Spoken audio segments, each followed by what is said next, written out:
Are you ready for what is coming this fall? Do you think that there will be a market crash, or do you think that we're going to continue to run this ever crazy bull market? This is what we're going to talk about today.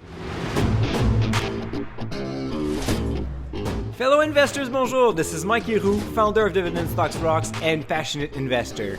You're listening to the Dividend Guy blog podcast where I and my co-host Véronique will help you invest with more conviction so you can enjoy your retirement.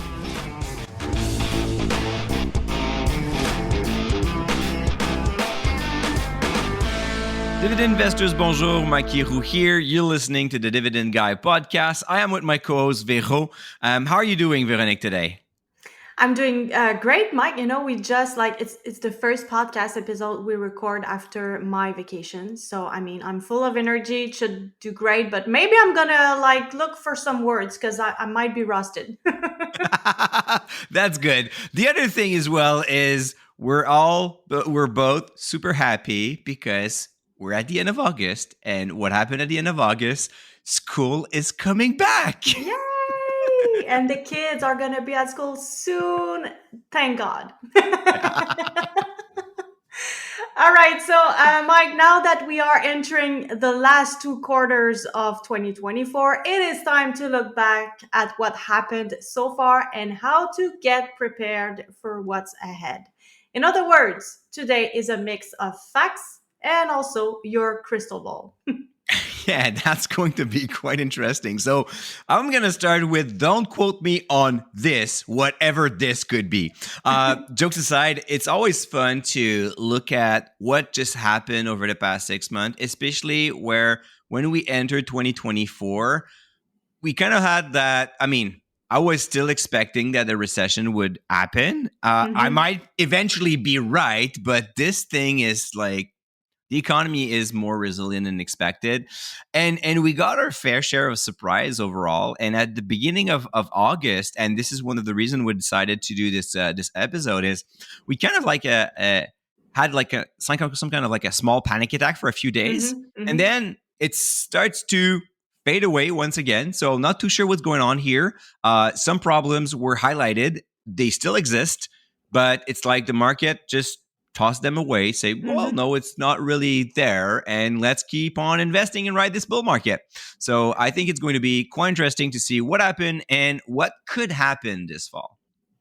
All right, so 2024 started with uncertainties. I think we've said that word so many times this year, which included inflation, higher interest rates, and a hard context with ongoing wars.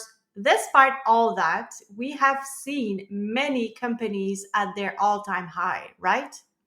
Yeah, and I guess this is where you can realize how humans and companies are able to adapt so quickly, because a lot of the things that you mentioned are still going on right now.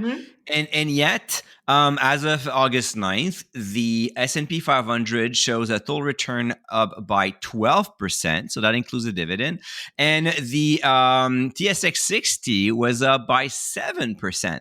So for a year full of uncertainties and gloom and doom, well, not that bad, actually. And over the past 5 years, we have a S&P 500 that is almost doubled in value, depending on the day that you look at, actually, because not so long ago, it was double value, just before that panic attack.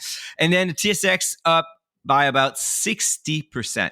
So when people are waiting for a crash or a right timing to buy, well, I would say that I guess the best timing was 5 years ago and not today. And it is important to remember that most of the growth in the US came from the Magnificent Seven. Nvidia remains, the best example, right?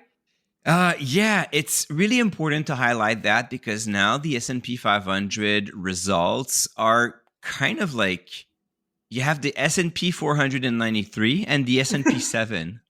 And literally, because the S&P 7 is now about 30% of the index and explains most of the return.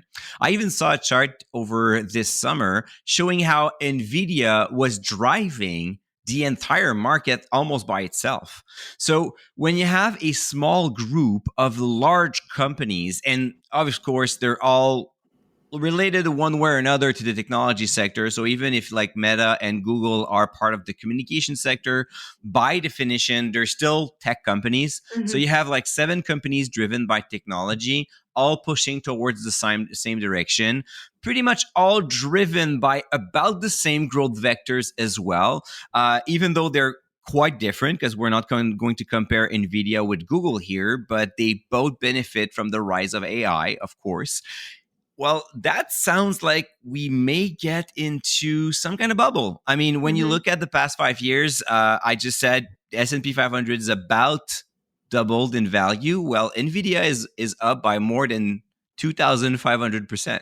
I mean, that's kind of crazy. Only like in 5-6 years is just wow.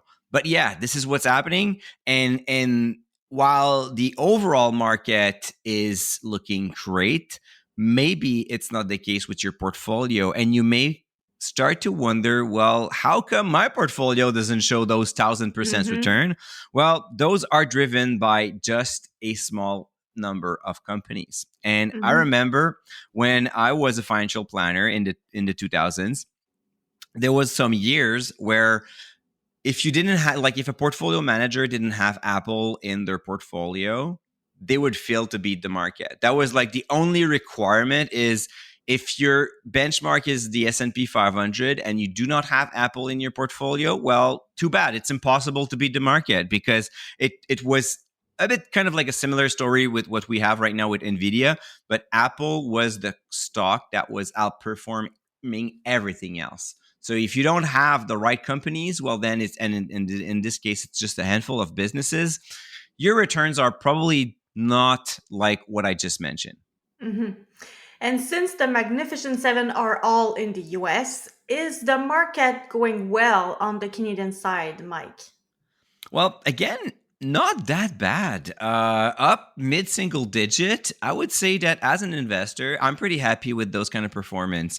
Of course, we all want to reach double digit every single year, which when I look at my portfolio since I started investing in 2003, so 21 years ago, this is what I have in terms of returns. However, when you do planning, you should not plan for like 10, 12, 15% annualized growth rate. You should go back to say, well, probably that anything between 6.5, 7% a year for the equity part should be more than enough. And if you're generating more, that's even better. But if you're generating less, well, this is not what you want. So if you're trying to plan at 10%, you may have bad surprises. The energy sector is actually surprisingly doing very well with companies like Suncor, Topaz, Imperial Oil that are all up double digit. Some small caps like Ammon Power Solution, Texas, Savaria are also up double digit. And TMX, I think it's up like 20, 30%. So some great companies, a mix of like a low yield, small cap energy sector. So you can find a lot of great companies that are doing well. Of course, when you look at like REITs, utilities, telcos, that have been a pretty rough patch. Some banks did better than other, as usual, National Bank. But besides that, I would say that it's a pretty decent year for the TSX as well, as long as you don't focus on those high yielders. I think that your portfolio is probably pretty like mostly in the green right now as we speak. And that said, starting in late July, we saw a very different trend going on down markets. What happened? A mix of like, I don't know, I would say like the market is waking up that technology is great, but maybe they're not going to grow like triple digit forever. So we saw some of the Magnificent Seven cooling off, which is just normal, especially because at one point you're going to have some investors taking profit. You're going to also have companies not meeting expectations. Once again, we saw Microsoft showing like 19% growth for Azure, which was quite disappointing by a lot of analyst standards.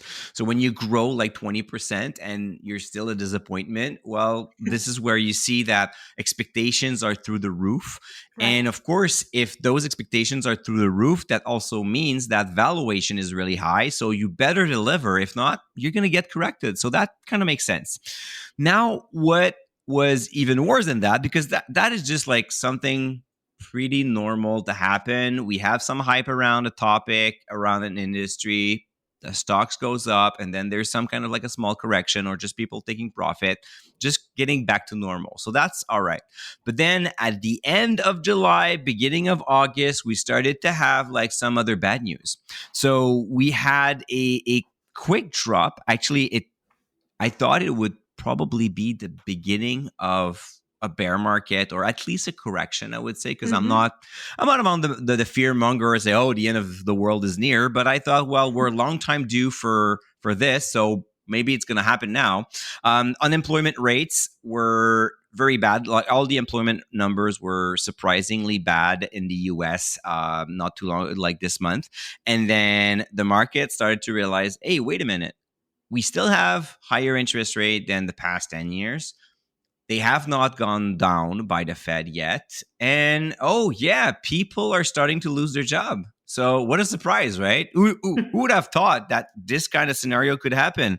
So the market for a quick second started to think maybe we're going to get into a recession. But that lasted a few days. But at the same time, we also had two other stories. So Buffett has been selling its Apple shares for a while. That's not new news. Like if you follow the whole thing, it's all right. But then during the weekend, all the medias were just like, Warren Buffett in the Berkshire Hathaway holding, they're selling like half of their position in Apple and they're building cash. So probably that they're building cash for a recession. I mean, okay, first, Buffett has been known to build cash for like the past 2 decades. So it's not unusual. Yes, it's a higher level than the past few years, but he's been sitting on billions of dollars for a while now. So definitely he's just not finding what he wants in the market. And that's totally fine. And the second thing is, while a lot of people like to quote Buffett, I would argue that most, if not all of those people that are saying, oh, I'm following Buffett, they don't follow their portfolio at all. I'm pretty sure that most of them did not have like 40% of their portfolio invested in one single stock, regardless if it's Apple or not. So trying to mimic just a part of what Buffett does, well, first, we are not Warren Buffett. I'm sorry to break it to you, but you're not. And you know, if I learn that LeBron James eats Cheerios every morning, well, I doubt that if I start doing this, I'm going to be a star basketball player. But maybe this is the only thing that I'm missing here to become one. But I think I need a little bit to do a little bit more than that. And maybe I'm lacking of talent as well. So trying to mimic somebody else at anything, probably not the best way. And at least if you do it, please follow the guy step by step on every single thing he does. Because if you're just taking what you like and you forget about what you don't like about what the person does, well, then you're not going to become like him. For sure, you're not. So anyways, just a quick thing about the Buffett, because I'm starting to get annoyed to see how many people are like taking just bits and pieces of famous investors and then thinking that they're following all the rules. It's just like you do it all in or you just skip it because it's not going to help you out. And then finally, on the topic of bad news, we got Japan that saw their stock market going down by 13% in a single day, which is, of course, quite surprising. The thing is, the central bank in Japan increased their interest rate. And there's something that is called the yen carry trade. So yen carry trade, explained smoothly, is you borrow money in Japan, so in yen, because the interest rate over there is incredibly low, read 0% for a long time. So you borrow at 0%, and then you switch around, and then you invest in the US stock market that generates double-digit returns. So you can imagine how this leverage strategy makes a lot of sense and is quite profitable until the yen value moves or the interest rate moves. And when both Mm-hmm. moves at the same time, well, then maybe your strategy is not that profitable anymore. And of course, if you're doing this, it's usually hedge funds that will do that aggressively. And we all know that when you use leverage aggressively, if there's a modification in the environment that makes your trade not that profitable, you're quickly have to sell, and then that creates a domino effect on the market. We saw that many, many times over the past 15 years. I think the first time that the market realized what was going on with leverage strategies was in 2008, when those hedge funds were forced to sell because they had margin calls. So that means that the value of they had in their book was not enough to cover for the ratios versus the amount that they borrowed from their bank. So the bank would just say, you know what, you have to sell everything because we're going to limit our risk. But that things keep happening, and this what amplifies market movement. So when you have the three things happening in the same weekend, where you got employment stats on Friday, and then during the weekend we got the Buffett trade story, and then on Monday you got the yen carry trade kind of going sideways at the same time, that kind of created like a quick recipe of like, you know what, guys, maybe we're not just rainbows and unicorns, and maybe sometimes bad things can happen in the economy. And that was like a big wake up call. But that didn't last long, and then everything went just back up after that. So kind of like strange moment in the stock market right now. Mm-hmm. But Mike, is like the underlying theme still the interest rates that impact the market? And is that part of the explanation of everything that you've just mentioned? And will they still impact the market during fall? Well, we've been talking about the lagging impact of interest rate for a while on this podcast and on most of my platform. When you play around the interest rate, either you increase them or you decrease them. The thing is, it's not going to have like an immediate impact on the economy, but it has like a long-term impact. So, for example, in Canada, we still have a lot of households that have mortgages that they are like between 2 and 3% because they have not renewed yet. So when you increase, and we see that as well with companies where most of the great, like well managed businesses, they will not have all their debt to be renewed on a single year. They will renew like a portion of their debt, usually maybe between like 5 to 10% every year over like Right. 10, 15 years period. So every year we see like telcos, for example, like Bell and Telus and Rogers, saying, well, our interest charges has increased this year because we renewed that portion that was like at 2% and now it's at 5%. And next year it's going to happen again and happen again. And even if the Bank of Canada cut their rate already twice, and the Fed will eventually start cutting their rates, we're not going to go back to 2% tomorrow morning. So any businesses that will have to renew a portion of their debt this year or in 25 or in 26 will likely pay more than it used to pay before. And because of that, we have this increase of charges pushing, while consumers are getting strapped by the fact that they have everything cost more due to inflation. Mhm. Plus, they have to pay more if they want to get in debt. So their new car costs more, their new house costs more, the renovation they wanted to do costs more in terms of like the material that they need to do the renovation, but also if they want to borrow, it's going to be more costly. So all of that puts additional weight on the consumer's budget. They will likely buy a little bit less. So the companies will see their revenues slowing down or stagnating while their expenses are increasing. So yes, it's still all about the interest rate. And now there's a lot of chatters where the market on the US sides are thinking, well, the Fed should have cut their rate sooner. But on the other side, the Fed says, like a little bit like a referee during a game, says, well, I don't want to make a call that will advantage a team.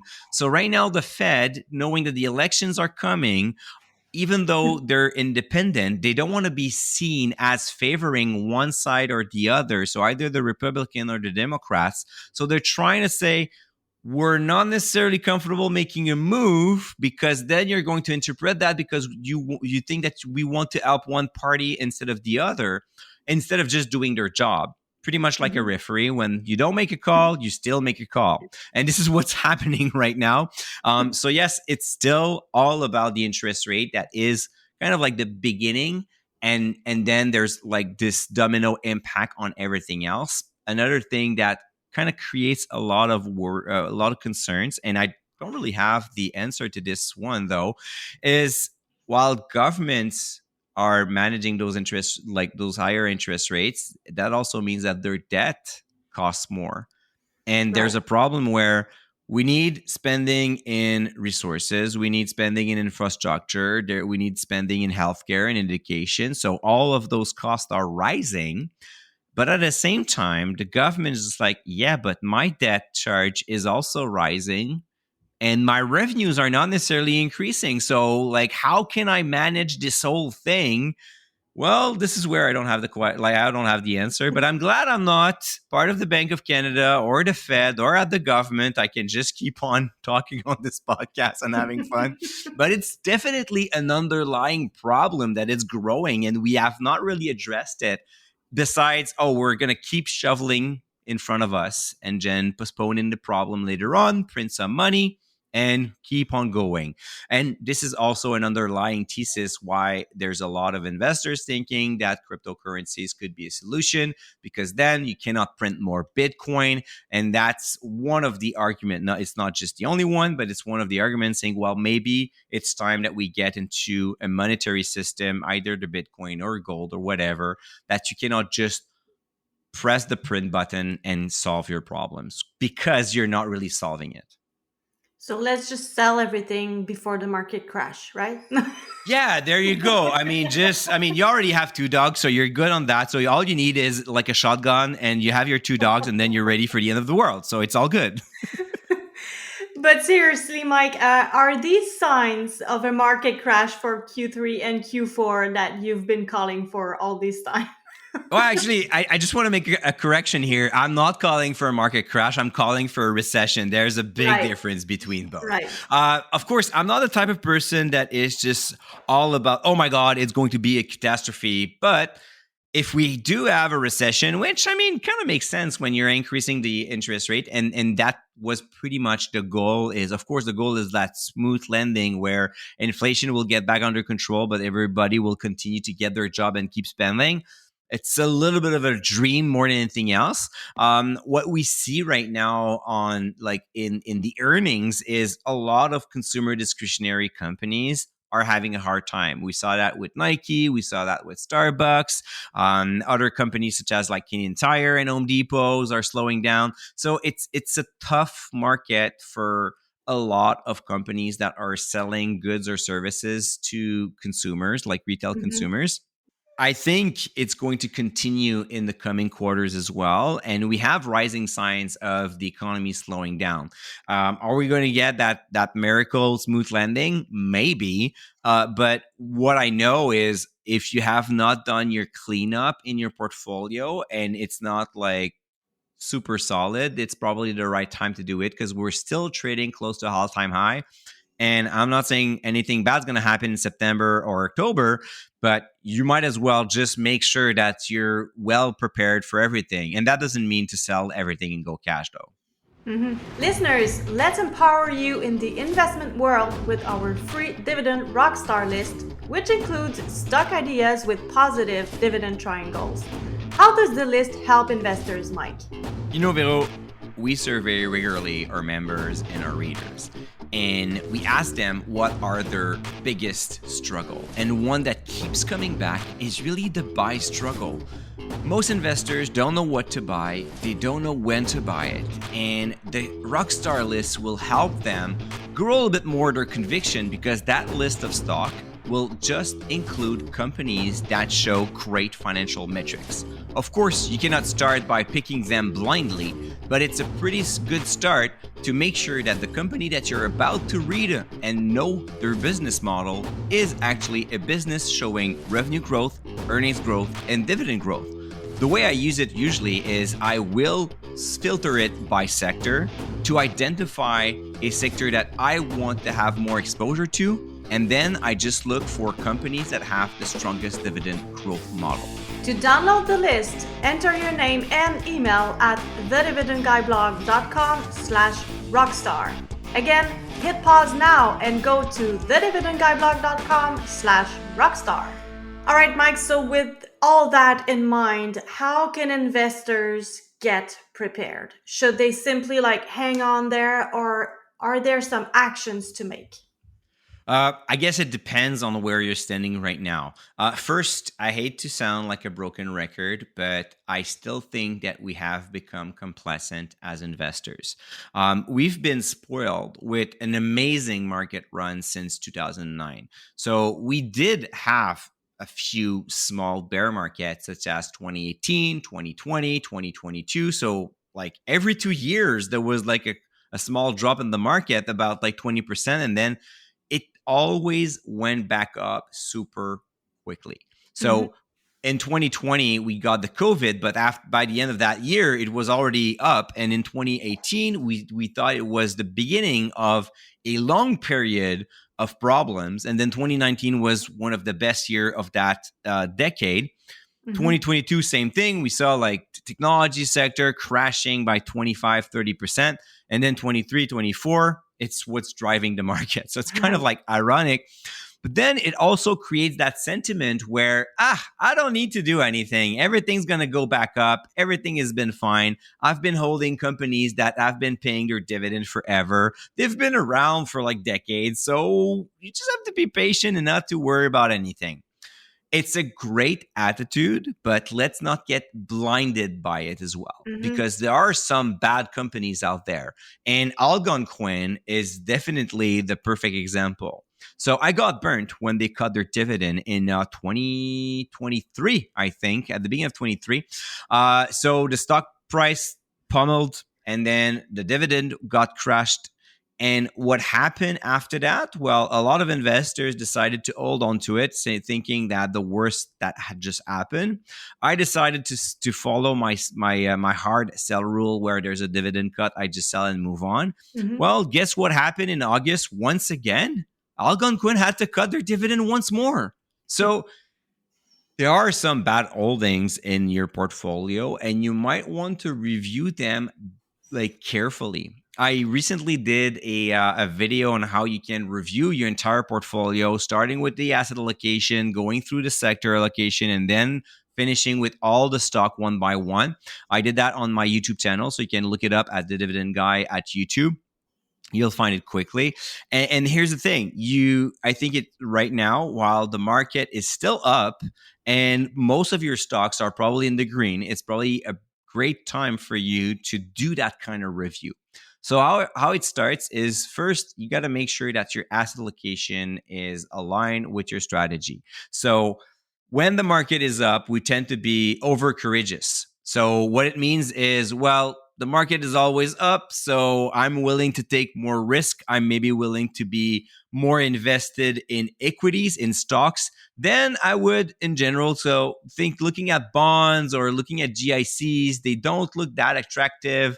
And I'm just, I can handle that volatility. Well, maybe today is the time that you look at your portfolio and you imagine losing 20-30% of it. Put that into a number. So if you have $1 million, how would you feel in the next 12 months if you lose $200,000 to $300,000? Maybe you're not going to be feeling that great. And then you're going to start thinking, I should change my asset allocation just to make sure that I am not going to face volatility unprepared. Not because there's still high yield in GICs and bonds, but rather about that volatility that you can or cannot manage. Then you look at your sector allocation. Again, same thing. You don't want to be exposed too much to a single risk. So classic example, you have 40% in technology sector because AI and clouds and the Internet of Things and all of that is amazing. And then boom, everybody wakes up one day, realize that AI is great, but it's not going to change the world. And then cloud business is great once again, but is not generating 50 to 100% growth year after year. And everything goes down by like 30% because now we're reevaluating the entire sector. Well, if you have 40% of your companies in technology, you're going to take a major hit. So the point here is not to debate if the technology sector is great or not, but rather, what is your exposure to that risk? And are you willing to take it? Once you have covered all your sectors, and then sometimes there's also a difference between the sector and the industry. So there's a big difference in having 5 banks or having 2 banks, one life insurance company, one payment processor, and one asset manager. You still have 5 stocks in the financial sector, but now all of a sudden, if there's a mortgage crisis, I doubt that Visa and MasterCard really care about that. I doubt that BlackRock or Brookfield or Blackstone really care about the mortgage crisis. But JP Morgan, Bank of America, Royal Bank, and TD Bank, they do care about the mortgage crisis. So that makes a big difference when you invest in different industries, even if it's a sector that you love. You still have a large exposure to this sector, but then you're more diversified within the type of business model you have in your portfolio. Of course, the last layer of diversification and the last layer that you must look at is your stock allocation. So look at your largest positions, determine if you're comfortable with such a large position. Sometimes we have like 5, 10, 15%. I was discussing earlier today what Warren Buffett did. I mean, he had at one point, it was like roughly 40% of Berkshire Hathaway was invested in one single company. That's a huge exposure to risk. So what happened if they're wrong on Apple and Apple's stock price crashed by 40%? Well, if you have like most of your portfolio in one stock, maybe it's time to revisit a little bit. But again, how much money are you willing to lose on a single bad idea, assuming that you could be wrong? This is the type of thing that you have to consider. Once you have measured your volatility exposure, your risk exposure, and everything seems great, now it's time to look at each of your holding individually. And the way I do it, when I do my stock review, I do that every quarter. So sometimes it's super easy and super fast because a lot of companies, I mean, Couche-Tard, they were operating convenience stores 6 months ago. They're still operating convenience stores today. And you know what? In 6 months from now, pretty sure they will still operate convenience stores. So sometimes it goes very quickly. Some other times something changed in the environment or something changed in the for the business itself. So it's really the good time right now to look at the narrative versus the numbers. In other words, look at why you have bought this company in your portfolio. And if you cannot formulate this in a way that you can explain it to a 12-year-old, then you have a problem. You cannot just say, oh, I like the dividend, or this guy on BNN told me that this company was great. That's not an investment thesis. That's the beginning of an idea. But then you need to have your own reason. So you look at the narrative, the story, you tell yourself why you like a company.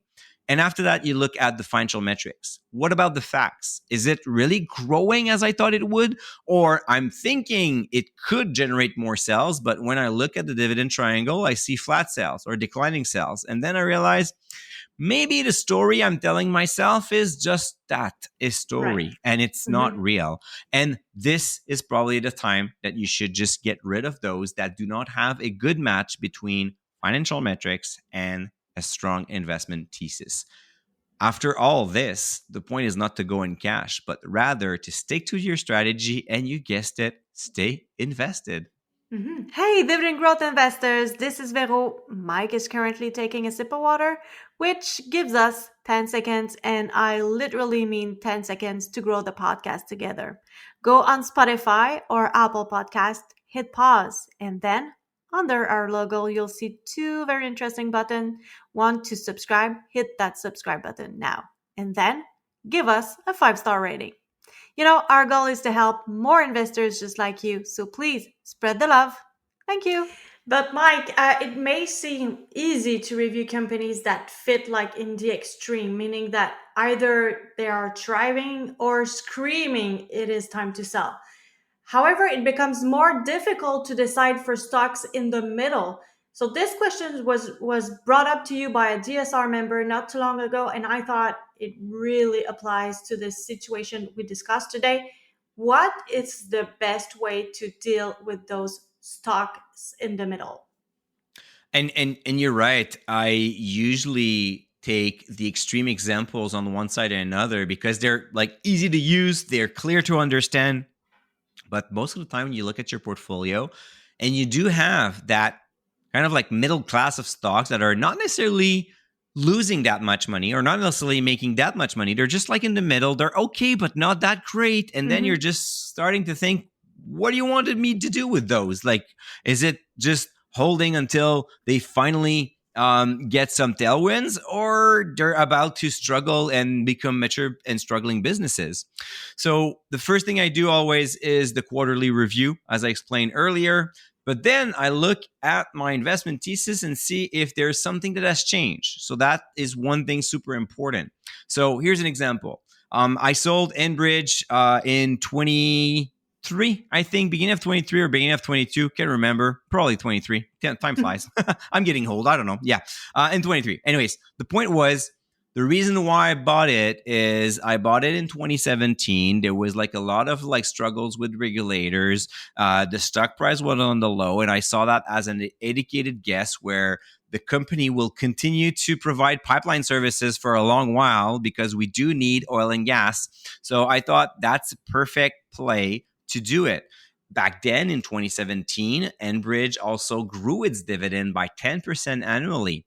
Right. Fast forward today, well, all the regulators' main troubles are pretty much solved. There's always ongoing issues with this, but that's like the day-to-day business for Enbridge.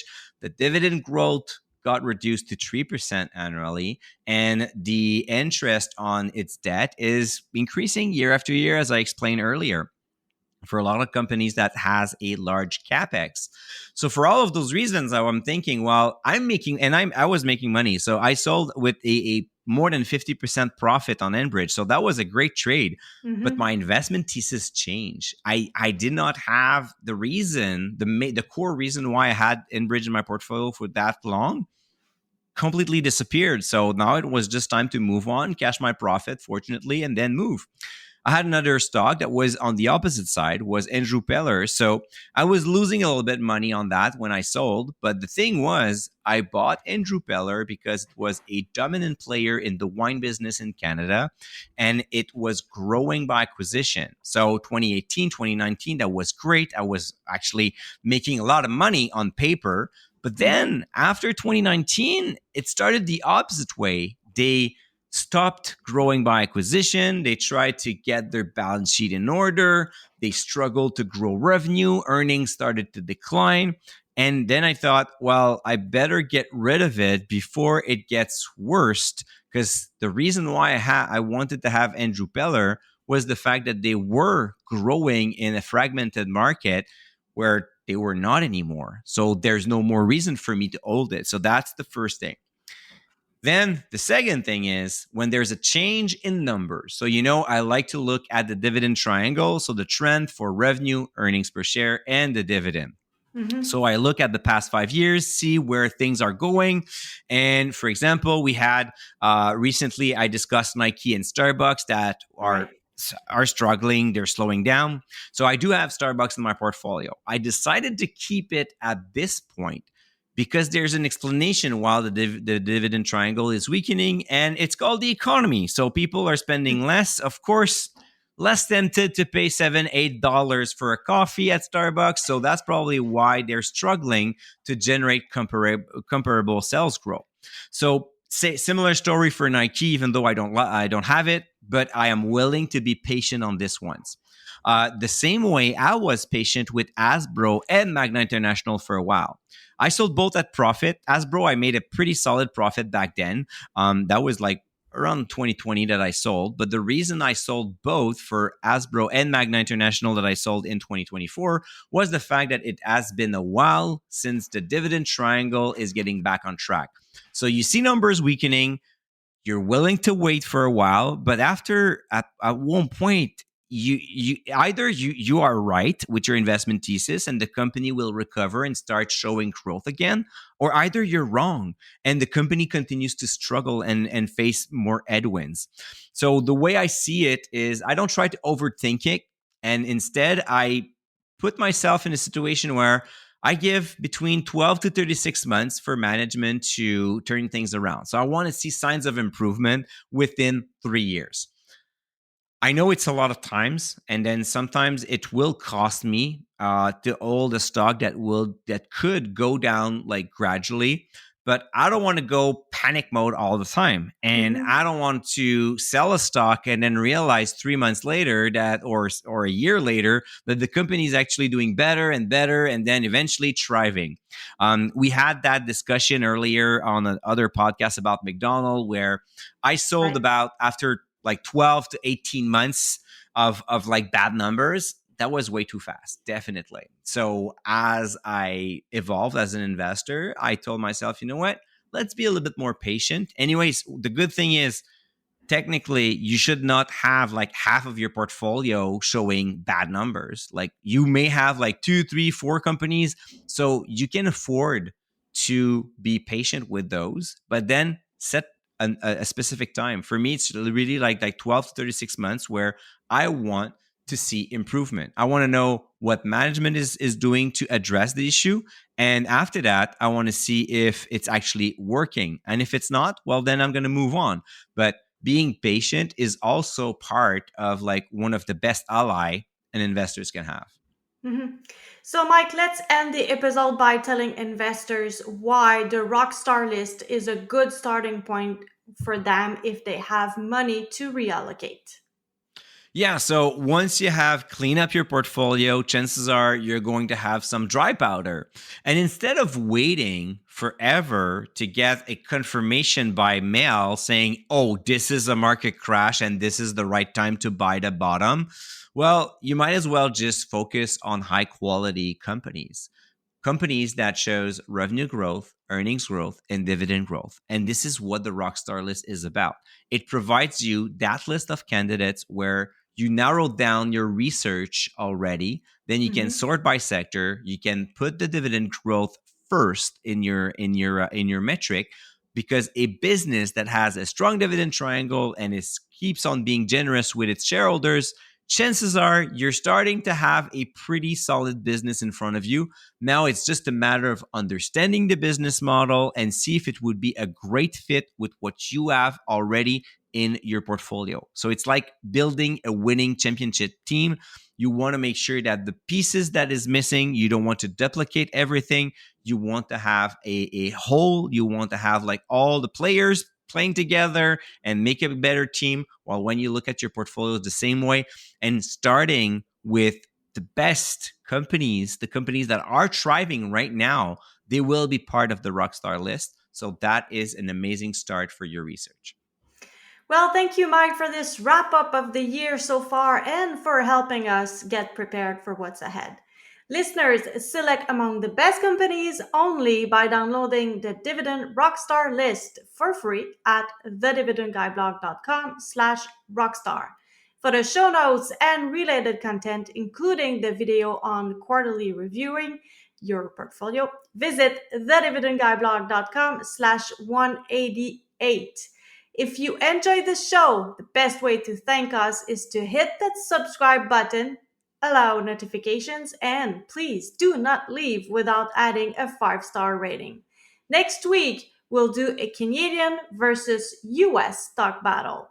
Until then, stay invested. Hey fellow investors, it's Mike here. I hope that you have enjoyed this episode. Please note that the Dividend Guy Blog podcast is at no time issuing buy or sell recommendation. Please do your own due diligence, as this podcast is recorded for information and hopefully fun purposes only. Make your research, make sure you do your stuff. We're not responsible for your losses or your profit after listening to this episode. And until next one, stay invested.